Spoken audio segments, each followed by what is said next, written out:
ইতিমধ্যেই আপনারা সেই ভিডিও দেখে নিয়েছেন যেখানে এটা পরিষ্কার গুমনামি বাবার নেতাজি কিনা এই নিয়ে যখন প্রশ্ন তোলা হচ্ছিল তখন পরিষ্কারভাবে সামনে এলো কেন্দ্রের সেই আরটিআই এর উত্তর জবাব, যেখানে জানতে চাওয়া হচ্ছিল যে গুমনামি বাবা তার যে দাঁতের ডিএনএ স্যাম্পল যেটি মুখার্জি কমিশনে সেই সময় পাঠানো হয়নি, তাই জন্য জাস্টিস মুখার্জি কোনো রায় দিতে পারেননি, সেটি কি সিএফএসএল কলকাতার কাছে এখনো আছে? শায়কের এই প্রশ্নের উত্তরের জবাবে কেন্দ্র জানালো যে হ্যাঁ রয়েছে, কিন্তু সেটি দেওয়া যাবে না, কারণ সেটি দিলে নাকি দেশের সার্বভৌমত্ব, অখণ্ডতা, এমনকি দেশের অশান্তি তৈরি হতে পারে, দেশের বিদেশি রাষ্ট্রগুলোর সাথে সমস্যা তৈরি হতে পারে। প্রশ্ন উঠলো তাহলে এই কেমন, এই রিপোর্ট তাহলে কি প্রমাণ করছে? কে এই মানুষটি, কে এই গুমনামি বাবা? তার মানে ইনি কোনো সাধারণ বাবা নন, ইনি কোনো সাধারণ মানুষও নন, ইনি শুধুমাত্র নেতাজি ফলোয়ার নন। এই প্রশ্ন যখন গতকাল আমি তুলি, শায়কের রিপোর্টটি শায়ক আমাকে পাঠানোর পর বিভিন্ন মাধ্যমে খবরটি ছড়িয়ে পড়বে আশা রেখেছিলাম। আমার মিডিয়ার বন্ধুরা তারা প্রশ্ন তুলতে শুরু করে গতকাল রাত থেকে। থ্যাংক ইউ সো মাচ একের পর এক মিডিয়া হাউস যারা এই খবরটি তাদের কাছে পৌঁছানোর পর তারা এটিকে গুরুত্ব দিয়েছেন, এবং আমার মিডিয়ার সকল সেই বন্ধুদের এই ধরনের বিষয় এগিয়ে আসার জন্য অনেক অনেক ধন্যবাদ। কারণ নেতাজি সংক্রান্ত বিষয় এই সত্য উন্মোচন করার জন্য, এই রহস্য উদ্ঘাটনের জন্য সামান্য একজনেরও যদি সহযোগিতা না পাই আমরা, সেটা হবে না। সে কারণেই মিডিয়ার গুরুত্ব এখানে অপরিহার্য। মিডিয়া ছিল বলে, মিডিয়া আছে বলে জিনিসটা মানুষের কাছে পৌঁছানো সম্ভব। তাই মিডিয়ার প্রত্যেক বন্ধুকে আমার তরফ থেকে আরও একবার ধন্যবাদ, মিডিয়া হাউসেসগুলোকে যারা আমার সাথে কথা বলেছেন এবং এই রিপোর্টকে গুরুত্ব দিয়েছেন, এবং অনেকের কাছে আমি রিপোর্ট পৌঁছতে পেরেছি, অনেকে হয়তো নিজের ইনিশিয়েটিভ নিয়ে করেছেন। আরও একবার আমার মিডিয়ার প্রত্যেক বন্ধুকে থ্যাংক ইউ। আলাদা করে নাম নিচ্ছি না হাউসগুলোর, আমি কিছু ছবি সামনে আনলাম, এবং আমি আবারও বলছি আপনাদের সহযোগিতা ছাড়া এই ধরনের খবর এগিয়ে যাওয়া সম্ভব না। এনিওয়ে, এই তো গেল মিডিয়ার খবর সম্প্রচার আপনাদের কাছে পৌঁছানো। তারপর ভগবানজির দাঁতের রিপোর্ট সামনে আসলে এত বড় ঘটনা ঘটে যাবে, রাজনৈতিক মহলকে নিয়ে বিচলিত নয়, নেতাজি পরিবার, রিসার্চাররা তারা কি বলছেন এটা আমি জানার চেষ্টা করেছিলাম। আজকে সেটাই আপনাদের শোনাবো। এই গোটা ঘটনায় বাংলার রাজনৈতিক মহল তারা কিভাবে, তারা কেউ হয়তো এটা নিয়ে খুব অবাক হয়েছেন, কেউ এটাকে চাঞ্চল্যকর মনে করেছেন, কেউ হয়তো কিছুই মনে করেননি। বাংলার রাজনৈতিক মহলের বিভিন্ন রাজনৈতিক দলের কি প্রতিক্রিয়া আপনাদের, সেটা আমি তাদের সাথে কথা বলে কি জানতে পেরেছি, তাদের কি বলেছেন তারা, তাদের রিয়াকশনে শুনুন। তাইহোকু বিমান দুর্ঘটনায় নেতাজি সুভাষচন্দ্র বসু মারা যাননি, এই বিশ্বাস দেশের বহু মানুষের আছে, এবং পশ্চিমবঙ্গের অন্তত ৯৯% মানুষের এটা বিশ্বাস করেন। এখন প্রশ্ন হচ্ছে গুমনামি বাবাই নেতাজি কিনা, এ নিয়ে দুটো মত আছে। যারা মনে করেছিলেন যে নেতাজি ১৯৪৭ সালের পরেও জীবিত ছিলেন, তাদের মধ্যেও একটা মত পার্থক্য আছে। কিন্তু স্বাভাবিকভাবে একটা জিনিস প্রমাণিত যে আজকের আরটিআই এর জবাবে এই অবস্থান তো একটা নতুন বিতর্কের জন্ম দিল। তাহলে ওই গুমনামি বাবা কে ছিলেন, যার একটা দাঁতের ডিএনএ টেস্টের রিপোর্ট এলে ভারতবর্ষের আভ্যন্তরীণ শান্তি বিঘ্নিত হতে পারে, কিংবা আন্তর্জাতিক সম্পর্ক একটা নতুন টানাপোড়েন তৈরি হতে পারে, বা সম্পর্কের অবনতি হতে পারে? এটাই তো স্বাভাবিক প্রশ্ন থেকে যায়। নেতাজি সুভাষচন্দ্র বসু তথাকথিত তার মৃত্যুর খবর ছড়িয়ে পড়ার পরে স্বয়ং মহাত্মা গান্ধী বসু পরিবারকে জানিয়েছিলেন যে তার কোনো শ্রাদ্ধানুষ্ঠান বা স্মৃতিচারণ যেন না করা হয়। এরপরে দিল্লিতে গান্ধীজি একবার বলেছিলেন যে সুভাষ বেঁচে আছে, কিন্তু যে কোনো কারণেই হোক তার ঠিক পরের দিন নেহরু বা সর্দার প্যাটেলের সঙ্গে কথা বলার পর গান্ধীজি বলেন যে সুভাষ আমাদের অন্তরে বেঁচে আছে। তো স্বাভাবিকভাবেই এটা বাংলা, বাঙালি তথা সারা দেশবাসীর কাছে, পৃথিবীর সমস্ত মুক্তিকামী মানুষের কাছে, মুক্তিযোদ্ধার কাছে একটা নির্দিষ্ট আবেগের প্রশ্ন আছে। নেতাজির স্থান অনেকের অন্তরের অন্তঃস্থলে। নেতাজি সুভাষচন্দ্র বসু যদি সেদিন পট্টবী সীতারামাইয়ার জায়গায় স্থলাভি হারিয়ে যেদিন সভাপতি হয়েছিলেন, তিনি যদি কংগ্রেসের সভাপতি থেকে যেতেন, হয়তো এই দেশটা ভাগ হতো না। নেতাজি তার ব্যক্তিত্ব দিয়ে তার টার্মে হয়তো ব্রিটিশকে অন্য কোনো পন্থায় রাজি করাতেন। এগুলো তো যত দিন যাচ্ছে এটা প্রমাণিত। সে তুলনায় নেতাজি সুভাষচন্দ্র বসু ভারতবর্ষে ফিরে এলে, বা নেতাজি সুভাষচন্দ্র বসুর অস্তিত্ব, তার ভূমিকা, তার আইন ট্রায়ালের ভূমিকা, এবং তার যে আপোষহীন সংগ্রাম, এটা যদি ভারতবর্ষের মানুষ আরেকবার দেখতে পেত, তাহলে অসুবিধা কাদের হতো, কার কার হতো, এটা প্রত্যেকের জানা। সুতরাং একজন বাঙালি হিসাবে, একজন রাজনৈতিক কর্মী হিসাবে, একজন বিজেপির কর্মী হিসাবে আমরাও এটা জানতে আগ্রহী যে প্রকৃত ওই ঘটনাকে কেন্দ্র করে গুমনামি বাবাকেই যারা নেতাজি বলে বিশ্বাস করেন তাদের আবেগও যাতে আহত না হয়, এই রিপোর্ট প্রকাশিত হওয়া উচিত। কালকের এই খবরটি সম্প্রচার হওয়ার পর সাধারণ মানুষের মনে একটা প্রশ্ন উঠে এসছে এবং তারা এই প্রশ্নটা করছেন যে তাহলে তো এই মুহূর্তে কেন্দ্র সরকারের উচিত পরিষ্কার করে বলে দেওয়া যে ওই বাবা কে ছিলেন, কারণ এখানে আর আড়াল রাখার কোনো দরকার নেই। যেহেতু কংগ্রেসকে নিয়ে বারবার বিজেপি বিষয়টা আক্রমণ করেছে, তাহলে আজকে কেন এই রকম মানে শুধু আরটিআই এ রিপ্লাই দেওয়া হচ্ছে, তাও সম্পূর্ণ নয়, কেন এত এখনো পর্যন্ত আড়াল রাখা হচ্ছে বলে আপনার মনে হয়? এটা প্রশ্নটা আড়াল রাখা নয়, সরকারেরও নির্দিষ্ট কিছু বাধ্যবাধকতা থাকে। আন্তর্জাতিক সম্পর্কের টানাপোড়েন বা দেশের আভ্যন্তরীণ নিরাপত্তা এবং সর্বোপরি সরকার তো একটা বহমানতা। সরকারের আগে যিনি প্রধানমন্ত্রী ছিলেন, তার আগে যিনি প্রধানমন্ত্রী ছিলেন, তার কৃতকর্মটাও তো সম্পূর্ণ অগ্রাহ্য করে ফেলা যাবে না। তো সেটাও একটা সরকারের ওই বহমানতার অঙ্গ। এই প্রধানমন্ত্রীকেও তার দায়িত্ব নিতে হবে।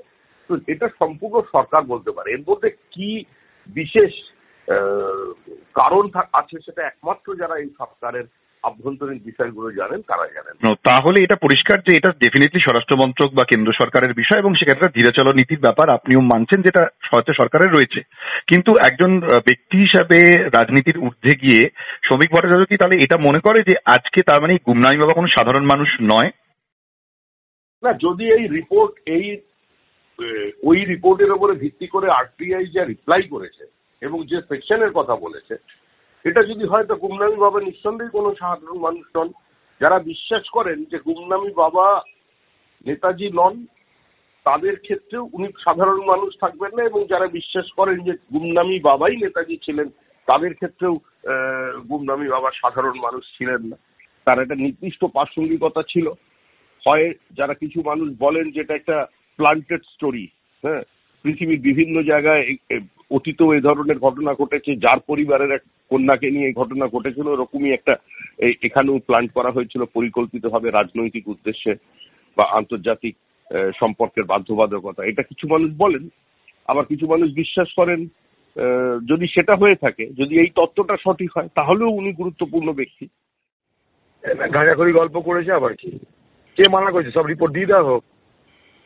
ভারতবর্ষ গণতান্ত্রিক দেশ, এখানে রিপোর্ট দিলে কি হবে?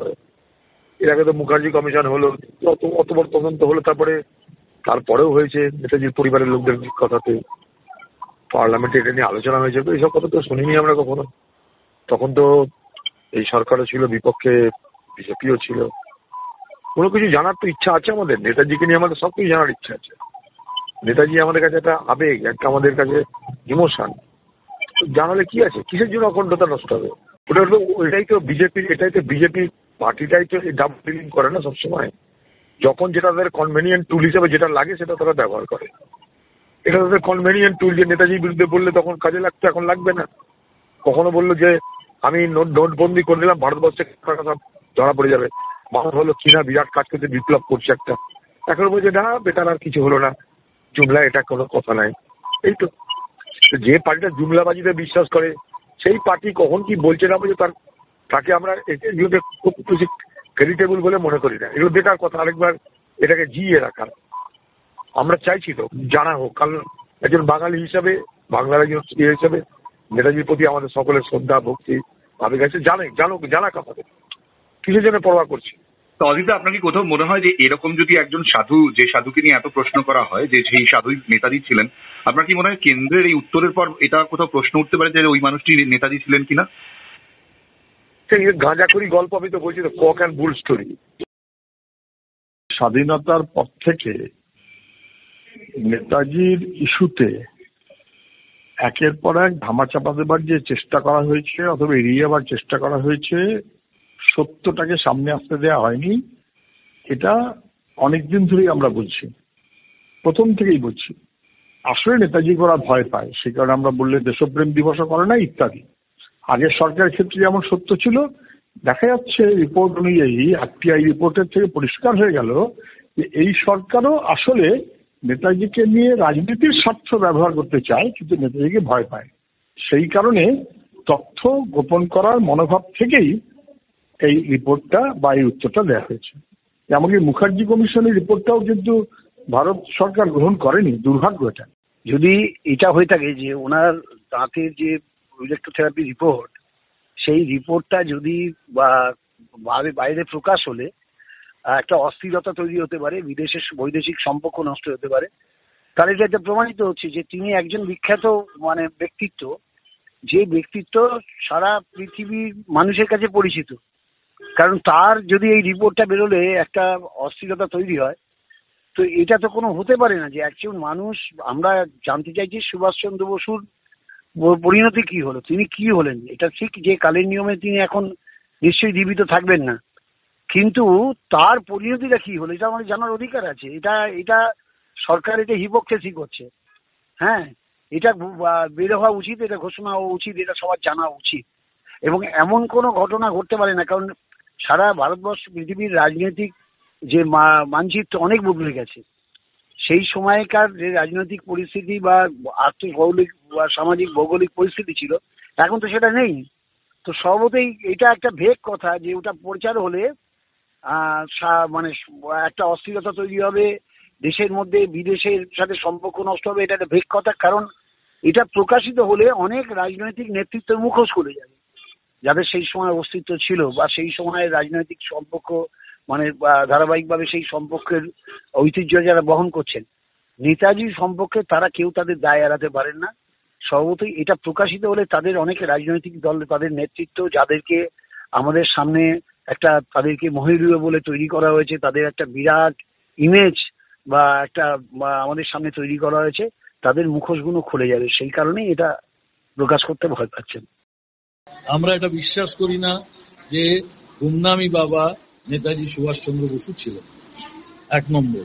2 নম্বর হচ্ছে গভর্নমেন্ট অফ ইন্ডিয়া, তারা সত্যটাকে সামনে নিয়ে আসতে তারা ভয় পায়।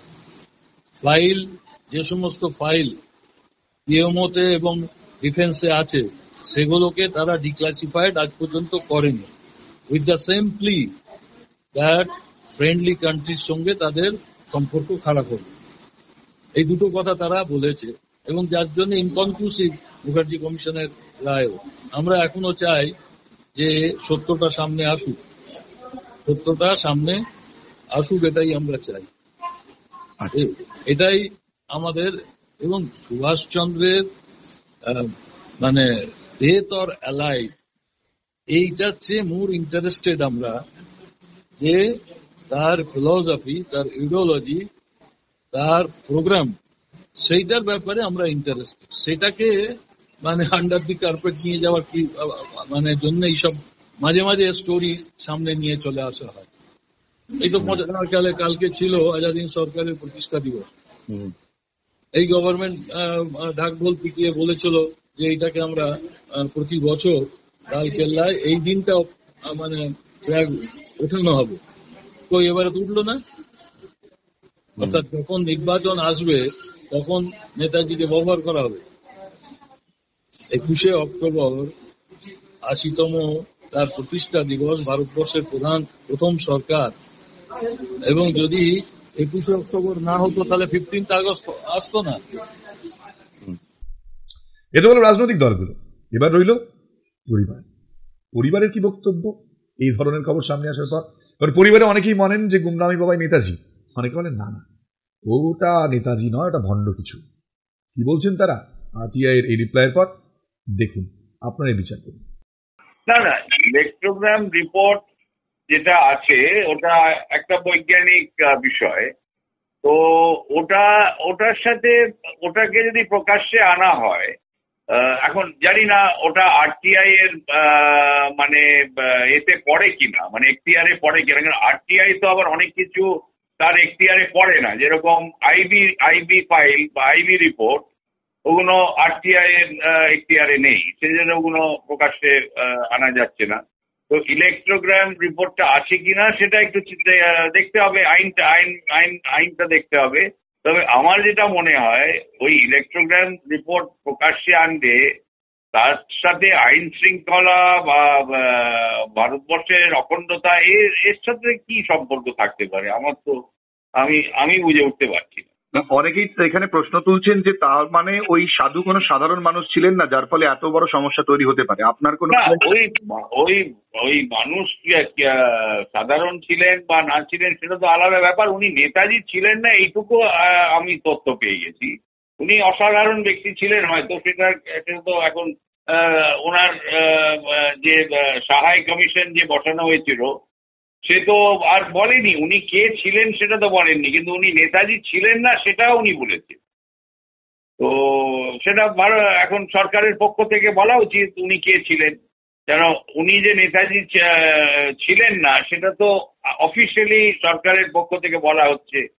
তাহলে মানে উনি এখন নেতাজি হলেই যে অসাধারণ হবে তা তো নয়, উনি নেতাজি না হলে অসাধারণ ব্যক্তি হয়তো ছিলেন তিনি। তো তার আইডেন্টিটিটা কিন্তু প্রকাশ্যে আনা উচিত, এটা আমি মনে করি। খবরটা শুনে আমি একটু অবাকই হয়ে গেলাম, কারণ কিছুদিন ধরে সবকিছুই চুপচাপ ছিল এবং এতদিন পর্যন্ত এগুলো কিছুই আবার থেমে গেছিল। যাই হোক, আবার সায়ক সেন ওর ওই দ্বিতীয়বার আরটিআই করাতে এই যে একটা অদ্ভুত খবর এলো যে গুমনামি বাবার যে ইলেকট্রোফেরোগ্রাম সেটা পাওয়া যায়নি, সেটা আমি আগেও জানতাম। জাস্টিস মুখার্জি ওটা পাননি, কিন্তু উনি জানতেন। ওনার কাছে আমি নিজের মুখে শুনেছি, কিন্তু আমার বললে তো লোকে বিশ্বাস করবে না, তো এই জন্য আমি কিছু বলতাম না। তো মোট কথা হচ্ছে ইলেকট্রোফেরোগ্রামটা যখন আগে সায়ক চেয়েছিল তখনও দেয়নি, নানা রকম অজুহাত। এবারে তো এখন বলেছে যে যদি ওটা দেওয়া হয় গুমনামি বাবার ইলেকট্রোফেরোগ্রাম, তাহলে নাকি আমাদের দেশের সার্বভৌমত্বতে আঘাত লাগবে, বিদেশি শক্তিরা নাকি আমাদের ওপর বিরক্ত হবে এবং আমাদের খুব অসুবিধা হবে এবং দেশের মধ্যেও নাকি অস্থিরতা হবে। তো এই সব কথাগুলো তো সুভাষ বোসের ফাইল সম্বন্ধে আমরা শুনেছি। এটা তো খুব অদ্ভুত ব্যাপার হয়ে যাচ্ছে। কোথায় একজন সাধারণ সাধু বাবা, যারা বিশ্বাস করেন না তারা মনে করেন উনি কিছুতেই এতদিন লুকিয়ে থাকতে পারেন না, উনি গুমনামি বাবা অন্য লোক। তো সেটা যদি হয় তো হঠাৎ গুমনামি বাবার জন্য যারা বলতে চাইছেন যে গুমনামি বাবাই সুভাষ বোস, তাদের তো এই জিনিসটা মিলছে না। তার গুমনামি বাবার ইলেকট্রোফেরোগ্রামটা কি করে এই অদ্ভুত কাণ্ড করবে যে তার জন্য সারা বিশ্বে সারা পড়ে যাবে, সারা বিশ্বে তার প্রভাব পড়বে? এটা একটু অদ্ভুত জিনিস না? যাই হোক, খবরটা আমার কাছে খুবই ভালো।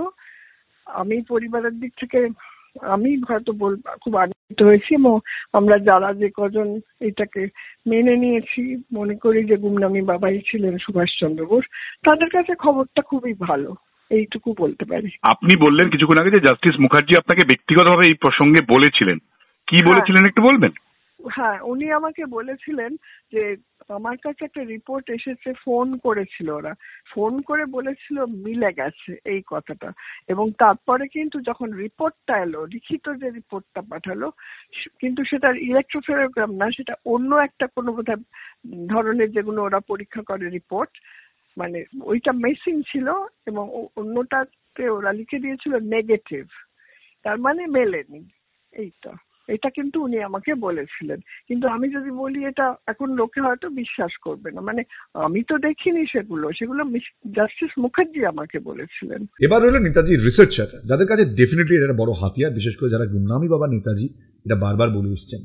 এই বিষয়টি সামনে আসার পর কোথাও কি মনে করছেন তারা এটা একটা বড় পথ খুলে গেল, কেন্দ্র কোথাও একটা বড় রাস্তা তাদেরকে দেখিয়ে দিল যে হ্যাঁ এই মানুষটিকে নিয়ে এবার রিসার্চ করার বা প্রশ্ন তোলার আরো বড় জায়গা তৈরি হলো? শুনুন কি বলছেন তারা। ये बहुत बड़ा टर्न है अपने आप में, बहुत बड़ी। देखिए, आप ये देखिए कि उन्होंने जवाब जो दिया है, उन्होंने राष्ट्रीय सुरक्षा की जो नेशनल सिक्योरिटी की जो प्रावधान है उसके अंतर्गत मना किया। बाकी जो दो उन्होंने बातें बोली हैं, ट्रेड सीक्रेट्स है, प्लान धमकाना, थर्ड पार्टी, वो कंप्लीट बकवास है। कोई थर्ड पार्टी नहीं है। जस्टिस मुखर्जी की डेथ हो चुकी है, मुखर्जी कमीशन 2006 में खत्म हो चुका है, तो कोई थर्ड पार्टी इसमें नहीं है। सिर्फ पार्टी गवर्नमेंट ऑफ इंडिया और पीपल ऑफ इंडिया है। अब ये है कि उसमें आप ये छुपा रहे हैं, तो उनको ये बात समझ में आ गई। देखिए, मैं आपको एक बड़ी सी बात बताता हूँ। अब क्योंकि जस्टिस मुखर्जी दुनिया में नहीं है, क्योंकि मैं एक बहुत पुराना ओल्ड फैशन जर्नलिस्ट हूँ और मुझे कोई भी सोर्स प्राइवेट में कॉन्फिडेंशियल इन्फॉर्मेशन देता है तो मैं उनका नाम नहीं लेता। अब क्योंकि जस्टिस मुखर्जी नहीं रहे दुनिया में, तो मैं खुल के बोल सकता हूँ कि उन्होंने मुझे और और कई लोगों को जिनको मैं जानता हूँ ये बात बताई थी कि हैंडराइटिंग और डीएनए टेस्टिंग में गड़बड़ी की है सरकार ने। और आपको पता है कि जो गुमनामी बाबा जब प्रकरण जो था उसको जस्टिस मुखर्जी ने उसको वेरीफाई किया था, चेक किया था, और अपनी रिपोर्ट में वो कंक्लूड नहीं कर पाए थे कि वही नेताजी थे। उसका जो मेन कारण था कि ये डीएनए की और हैंडराइटिंग की रिपोर्ट नेगेटिव थी, और लेकिन जस्टिस मुखर्जी को ये शक था कि ये रिपोर्टों में गड़बड़ हुई है, लेकिन वो स्थापित नहीं कर पाया, उनको एविडेंस नहीं मिला, मतलब वो उसको अपनी रिपोर्ट में नहीं लिख सके, लेकिन प्राइवेटली उनको ये शक था, ये बात वो हमको बोला करते थे। अब हमको पिछले कुछ सालों में पुख्ता सबूत मिल चुके हैं कि रिपोर्ट में गड़बड़ हुई है। जैसे आपको मालूम है कि हम लोगों ने उनकी जो हैंडराइटिंग जो है हमने प्राइवेट एक्सपर्ट से करवा के दिखवा ली। हम लोगों ने फॉरेन में अमेरिका में कर्ट बैगेट ने करके दिया, अशोक कश्यप जी वो चले गए, उन्होंने करके दिया। तो ये वो लोग जिनको कोई गलत एजेंडा नहीं है, प्राइवेट एक्सपर्ट हैं, वो बहुत अच्छी रिपोर्टें बना के दे रहे हैं कि ये आदमी वही है, सुभाष बोस है। लेकिन सरकार की 2-2 रुपए की रिपोर्ट है जिसमें 2-2 लाइन में लिखा जा रहा है कि नेताजी नहीं है वो सामने। अब उसी प्रकरण में आगे बढ़ते हैं तो हमारा डीएनए टेस्ट की बात आती है। डीएनए टेस्ट में धांधली हुई है, मैं आपको ये साफ खुल्ला बोल रहा हूँ, ऐसे रिपोर्टें नहीं बनती हैं। और सीधी सी बात है, इलेक्ट्रोफेरोग्राम जो सहायक ने उनसे मांगा था, बेसिकली ज्यादातर लोगों को पता नहीं कि डीएनए टेस्ट होता क्या है। डीएनए टेस्ट में होता क्या है कि इलेक्ट्रोफेरोग्राम नाम का एक चार्ट होता है जो मशीन निकालती है। इस इलेक्ट्रोफेरोग्राम चार्ट की रीडिंग को ही डीएनए रिपोर्ट कहा जाता है। तो हमारा सहायक का ये जो मांगने का जो मकसद है वो ये है कि एक बार हमको ये चार्ट दे दें, तो इस चार्ट को हम लोग टेस्ट करवाएं किसी प्राइवेट एक्सपर्ट से भारत में विदेश में, ताकि दुनिया को मालूम चले कि झूठी रिपोर्टें दी गई हैं। तो सीएफएसएल को मालूम चल चुका है कि ये रिपोर्ट जो है उनकी झूठी है और वो फंस गए हैं चक्कर में, इसलिए वो ये बहाने मार रहे हैं नेशनल सिक्योरिटी वगैरह। सिक्योरिटी है उसमें की प्रॉब्लम, वो जो उन्होंने लिखा है, जो उन्होंने क्लॉज दिए, बिल्कुल ठीक बोले हैं, बिल्कुल इसमें प्रॉब्लम होने वाली है। और ये अपने आप में एक बहुत बड़ा जो काम है हमारे यंग दोस्त सैक ने किया कि उसने इनके मुंह से ये बात निकलवा ली है।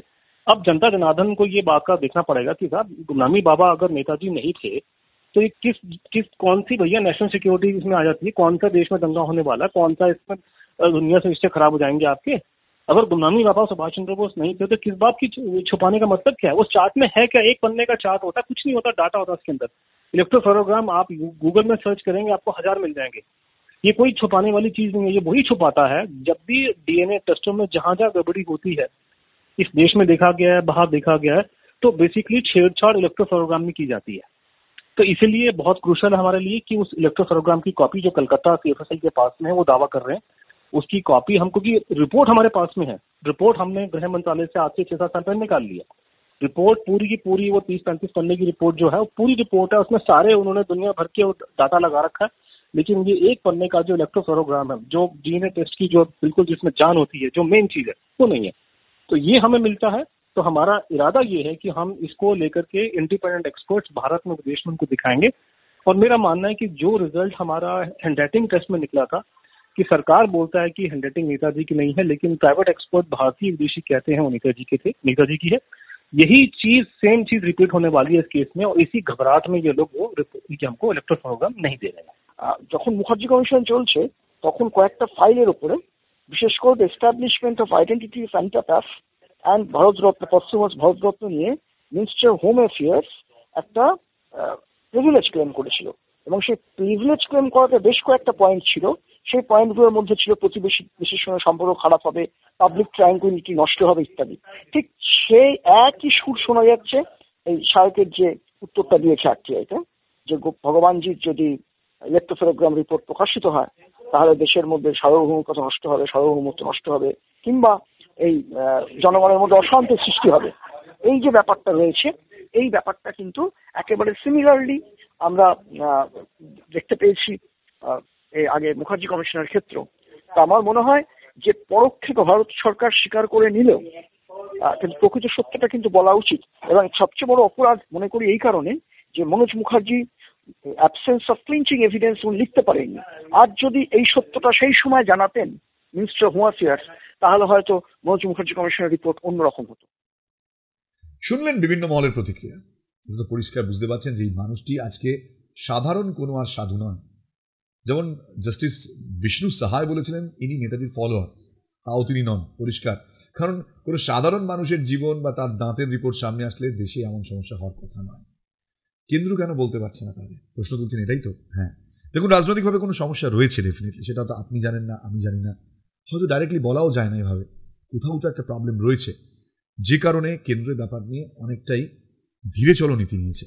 বাট স্টিল আজকের এই ভিডিওর মধ্যে দিয়ে আমি কোথাও এই রিয়াকশনসগুলো তুলে ধরার চেষ্টা করলাম আপনাদের সামনে, যে ডেফিনেটলি এটা কিন্তু একটা সামান্য নিউজ নয়। নেতাজি অন্তর্ধান রহস্য এটা একটা বড় বড় খবর। এ ধরনের আরও খবর আমি আপনাদের সামনে সবসময় নিয়ে আসার চেষ্টা করি। এই মানুষটির জন্য যতক্ষণ চেষ্টা করার ডেফিনেটলি করে যাব। আপনাদের জন্য ভিডিও বানাবো এবং জানাবো নেতাজি সংক্রান্ত যে কোনো update. Thank you so much, ভালো থাকবেন।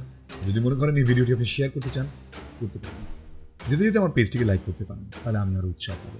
Thank you once again.